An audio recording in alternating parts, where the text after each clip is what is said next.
दोस्तों, क्या आपने कभी रामायण पढ़ी है? और क्या सच में राम ने ही रावण को मारा था, ये किसी और ने? और ये रामायण क्या स्वयं राम ने ही अपने हाथों से लिखी थी? आइए जानते हैं इन सब सवालों के जवाब आज के इस वीडियो में। रामायण का हिंदू धर्म में एक विशिष्ट स्थान है। मनुष्य जाति के जीवन और उनके कर्मों का विशेष प्रकार से रामायण में विवरण दिया गया है। इसमें भगवान राम और माता सीता के जन्म एवं जीवन यात्रा का वर्णन है। हम में से अधिकांश लोगों को रामायण की कहानी पता है, लेकिन इस महाकाव्य से जुड़े कुछ ऐसे भी रहस्य हैं जिनके बारे में लोगों को जानकारी नहीं है। आज हम आपके सामने रामायण से जुड़े ऐसे ही 10 रहस्यों को उजागर करेंगे। ऐसा माना जाता है कि मूल रामायण की रचना ऋषि वाल्मीकि द्वारा की गई थी, लेकिन कई अन्य संतों और वेद पंडितों जैसे तुलसीदास, संत एकनाथ इत्यादि ने भी इसके अन्य संस्करणों की भी रचना की है। हालांकि प्रत्येक संस्करण में अलग अलग तरीके से कहानी का वर्णन किया गया है, लेकिन मूल रूप रेखा एक ही है। नंबर 1, रामायण के हर एक 1000 श्लोकों के पहले अक्षर से गायत्री मंत्र बनता है। दोस्तों, गायत्री मंत्र में 24 अक्षर होते हैं और वाल्मीकि रामायण में 24,000 श्लोक। रामायण के हर एक 1000 श्लोक के बाद आने वाले पहले अक्षर से गायत्री मंत्र बनता है। ये मंत्र इस पवित्र महाकाव्य का सार है। गायत्री मंत्र को सर्वप्रथम ऋग्वेद में उल्लेखित किया गया था। नंबर 2, क्या राम और उनके भाइयों की एक बहन भी थी? श्री राम के माता पिता एवं भाइयों के बारे में तो हम सभी जानते हैं, लेकिन बहुत कम लोगों को यह मालूम है कि राम की एक बहन भी थी जिनका नाम शांता था। वो आयु में चारों भाइयों से काफी बड़ी थी। उनकी माता कौशल्या थी। ऐसी मान्यता है कि एक बार अंग देश के राजा रोमपद और उनकी रानी वर्षिणी अयोध्या आए हुए थे। उनको कोई संतान नहीं थी। बातचीत के दौरान राजा दशरथ को जब यह बात मालूम हुई तो उन्होंने कहा कि मैं अपनी बेटी शांता आपको संतान के रूप में दूंगा। ये सुनकर रोमपद और वर्षिणी बहुत खुश हुए। उन्होंने बहुत ही लाड प्यार से शांता का पालन पोषण किया और माता पिता के सभी कर्तव्य निभाए। नंबर 3, श्री राम विष्णु के अवतार है, लेकिन उनके अन्य भाई किसके अवतार थे? राम को भगवान विष्णु का अवतार माना जाता है, लेकिन क्या आपको पता है कि उनके अन्य भाई किसके अवतार थे? लक्ष्मण को शेषनाग का अवतार माना जाता है, जो क्षीर सागर में भगवान विष्णु का आसन है, जबकि भरत और शत्रुघ्न को क्रमशः भगवान विष्णु द्वारा हाथों में धारण किए गए सुदर्शन चक्र और शंख शैल का अवतार माना जाता है। नंबर 4, सीता के स्वयंवर में प्रयोग हुए भगवान शिव के धनुष का नाम क्या था? हम में से बहुत से लोगों को पता है कि राम का सीता से विवाह एक स्वयंवर के माध्यम से हुआ था। उस स्वयंवर के लिए भगवान शिव के धनुष का इस्तेमाल किया गया था, जिस पर सभी राजकुमारों को प्रशंसा चढ़ानी थी। लेकिन बहुत कम लोगों को पता होगा कि भगवान शिव के उस धनुष का नाम पिनाक था। नंबर 5, 14 वर्षों तक जागते रहे लक्ष्मण। ऐसा माना जाता है कि वनवास के 14 वर्षों के दौरान अपने भाई और भाभी की रक्षा करने के उद्देश्य से लक्ष्मण कभी सोते नहीं थे। इसी कारण उन्हें गुदाकेश के नाम से भी जाना जाता है। वनवास की पहली रात को जब राम और सीता सो रहे थे तो निंद्रा देवी लक्ष्मण के सामने प्रकट हुई। उस समय लक्ष्मण ने निंद्रा देवी से अनुरोध किया कि उन्हें ऐसा वरदान दे कि वनवास के 14 वर्ष के दौरान उन्हें नींद ना आए और वो अपने प्रिय भाई और भाभी की रक्षा कर सके। तो निंद्रा देवी इस बात पर प्रसन्न होकर बोली कि अगर तुम्हारे बदले अगर कोई 14 वर्षों तक सोए तो तुम्हें यह वरदान प्राप्त हो सकता है। इसके बाद लक्ष्मण की प्रार्थना पर निंद्रा देवी लक्ष्मण की पत्नी और सीता की बहन उर्मिला के पास पहुंची और उर्मिला ने लक्ष्मण के बदले सोना स्वीकार कर लिया और वो पूरे 14 वर्षों तक सोती रही।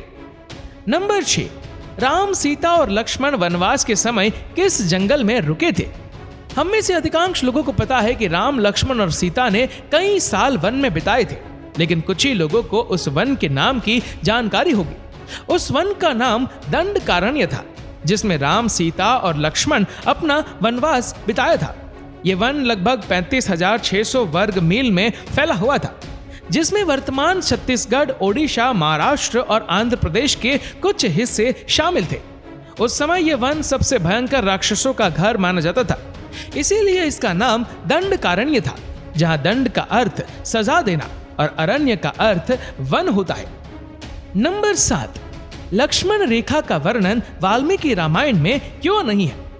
पूरी रामायण की कहानी में सबसे पेचीदा प्रकरण लक्ष्मण रेखा की घटना है, जिसमें लक्ष्मण वन में अपनी झोपड़ी की चारों ओर एक रेखा खींचते हैं। जब सीता के अनुरोध पर राम सुवर्ण हिरण को पकड़ने और मारने की कोशिश करते हैं तो वह हिरण राक्षस मारीच का रूप ले लेता है।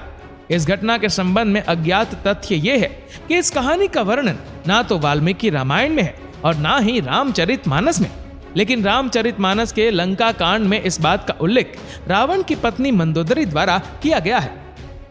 नंबर 8, क्या रावण एक उत्कृष्ट वीणा वादक भी था? इस बात की पुख्ता जानकारी है कि रावण एक बहुत ही बड़ा विद्वान था और उसने वेदों का भी अध्ययन किया था। लेकिन क्या आपको पता है कि रावण के ध्वज में एक प्रतीक के रूप में वीणा होने का कारण क्या था? जो कि रावण एक उत्कृष्ट वीणा वादक था, जिसके कारण उसके ध्वज में प्रतीक के रूप में वीणा अंकित थी। हालांकि रावण इस कला को ज्यादा तवज्जो नहीं देता था, लेकिन उसे ये वाद्य यंत्र बजाना बहुत पसंद था।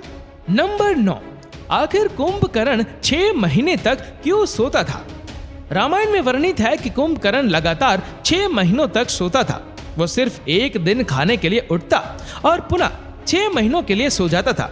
लेकिन क्या आपको पता है कि कुंभकर्ण को सोने की आदत कैसे लगी? एक बार एक यज्ञ की समाप्ति पर ब्रह्मा कुंभकर्ण के सामने प्रकट हुए और उन्होंने कुंभकर्ण से वरदान मांगने को कहा। यह देखकर इंद्र को यह डर सताने लगा कि कहीं कुंभकर्ण वरदान में इंद्रासन ना मांग ले। इसलिए इंद्र ने देवी सरस्वती से अनुरोध किया कि वो कुंभकर्ण की जिह्वा पर बैठ जाए, जिससे वो इंद्रासन के बदले निंद्रासन मांग ले। इस प्रकार इंद्र की ईर्ष्या की वजह से कुंभकर्ण को सोने का वरदान प्राप्त हुआ। नंबर 10, आखिर क्यों राम ने लक्ष्मण को मृत्यु दंड दिया? रामायण में वर्णित है कि श्री राम ने ना चाहते हुए भी जी जान से प्यारे अपने छोटे भाई लक्ष्मण को मृत्यु दंड दे दिया था। आखिर क्यों भगवान राम ने लक्ष्मण को मृत्यु दंड दिया था? यह घटना उस वक्त की है जब श्री राम लंका विजय के बाद अयोध्या लौट आए थे और अयोध्या के राजा बन गए थे।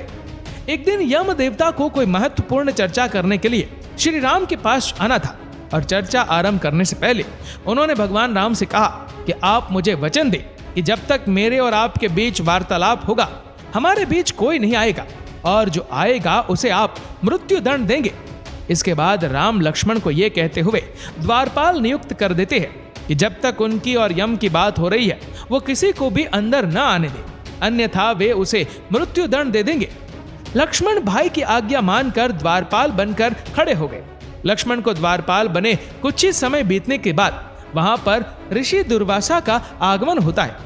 जब दुर्वासा ने लक्ष्मण से अपने आगमन के बारे में श्री राम को सूचित करने के लिए कहा तो लक्ष्मण ने विनम्रता के साथ मना कर दिया।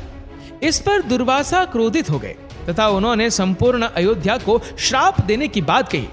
लक्ष्मण ने शीघ्र ही यह संकल्प कर लिया कि उनको स्वयं का बलिदान देना होगा ताकि वह नगरवासियों को ऋषि के श्राप से बचा सके, और उन्होंने भीतर जाकर ऋषि दुर्वासा के आगमन की सूचना श्री राम को दे दी।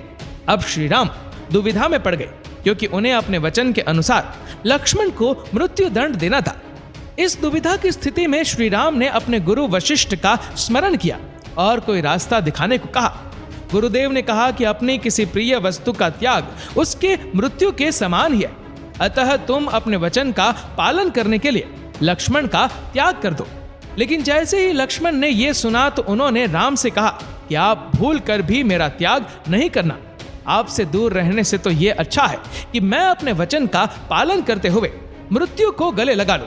ऐसा कहकर लक्ष्मण ने जल समाधि ले ली। तो दोस्तों, यही थे वो रामायण के 10 रहस्य जिसके बारे में आपने शायद ही कभी सुना होगा।